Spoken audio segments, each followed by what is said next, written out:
invest in everything.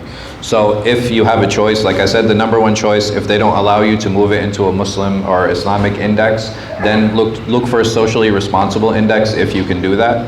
If you can't do that, obviously, itlaf al-mal, or burning my wealth, this is not something that any of the madahib or any of the scholars to see permissible. You will have individuals and you will have scholars who will say, no, it's not permissible to be involved in this at all. And it's a very conservative view. I respect, that view definitely. But if you asked me, I would say, no, utilize it. Because when you have no control over it, it is better that we as a Muslim community and we as individuals have control over our wealth than anyone else or someone who is outside of the community. Now, how do I give zakat, right? So this would be the second part of the question. Now that I know that I can put my money in 401k if I've taken that position, how do I pay zakat on this wealth? And there are a number of opinions dealing with how to pay zakat on this. A more liberal opinion will say you do not pay zakat on your 401k until it actually matures. And the reason that they say that is that zakat is only given on things that you have in hand, right? You actually have to have possession and you have to actually have tasarruf and have the ability to spend it. So if I don't have the ability to spend it and I don't have access to it, then I do not give zakat on it.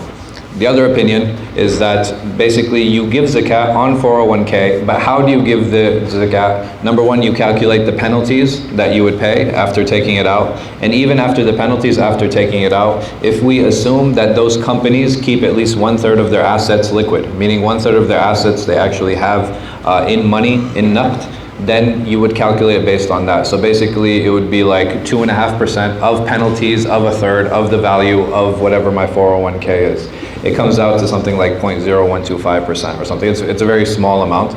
Every individual can, they can kind of calculate it on their own.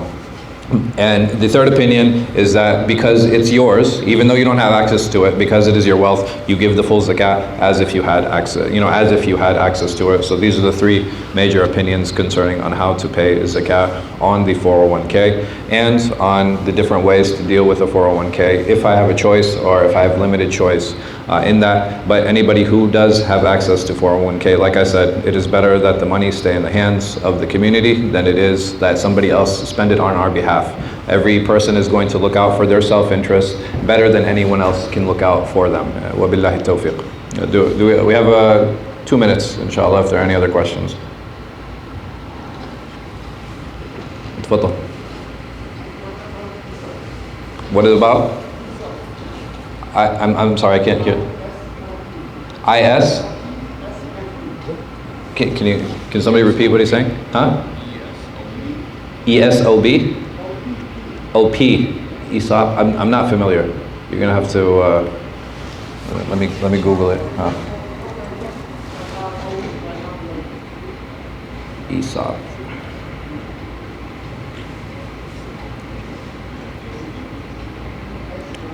Employee stock ownership plan. Okay. So basically they give you shares in the company. Yeah, even this would be a hibah. Even this would be a gift. And how you deal with that gift, it's completely reasonable. So anytime the company gives you something, it's completely fine. Another related question to this is for those of us, like even using credit cards, for example, they give points, right? So they'll give you points, or they'll give you rewards, or they'll give you some type of compensation.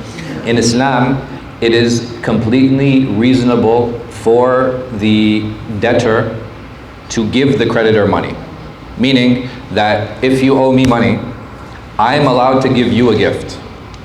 I am allowed to give you a gift. The other way around is not permissible.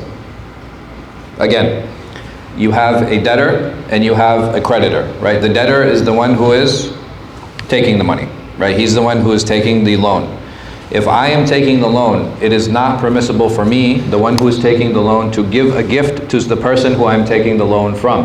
Why? Because it can influence him, it can change his, like he might delay certain things. And not just that, he has a right to the wealth before the gift. If I'm spending money, I should be using that to pay him or pay her back. So that situation is one which is unique on credit cards, inshallah. And I'll talk a little bit more about credit cards next week, on what the different opinions are and why certain scholars allow them and why certain them don't. But next week I won't be giving the 1:30 khutbah. So if you guys want to hear the answer, it'll be the 11 a.m. khutbah for anybody who's interested in that. Jazakumullah khair. Wallahu a'lam wa sallallahu ala khayri khalqi nabiyina Muhammad wa ala alihi wa sahbihi.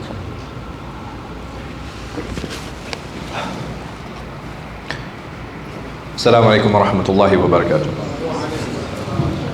Allah